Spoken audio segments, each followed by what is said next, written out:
I think it's important to remember that this isn't the first scary news we have heard since this pandemic began about 15 months ago. Um, there's been a lot of scary news, and unfortunately, many of those fears that were talked about early on have been realized as it relates to the impact of the pandemic. Over 500,000 Americans have lost their lives, and over 2 million people across the world have died as a result of this pandemic. And I would say countless other people have suffered from the social isolation and the emotional toll and the economic impacts of this pandemic. And so, since it began, we have truly been in a race against time. And what we have learned is that vaccination is effective, and it is our most powerful weapon in this fight against the COVID pandemic. And if we look at the numbers, over 7 million doses of the Johnson & Johnson vaccine have been given. And while I cannot downplay the 6 patients and the impact of the blood clot to the individuals and to the families that have been affected,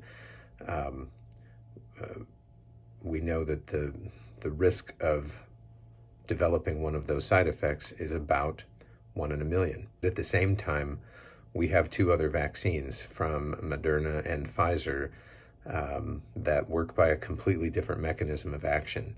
And over 100 million doses of those vaccines have been given over the past several months. And it does not appear that there are any similar side effects related to blood clots or anything else that has come up so far to indicate that there is reason to increase our level of caution regarding those vaccines. I would encourage anyone who has not yet received any vaccine to sign up for one of the vaccines that's still available and to get vaccinated, because that is our best way to slow the pandemic. And I think, as we've seen in the news also, we are not out of the woods yet.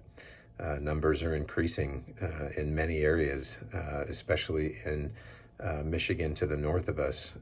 They are having a significant uptick in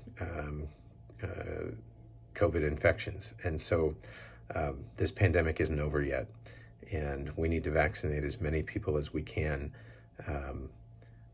so that we can prevent as many people from losing their lives in the weeks and months to come.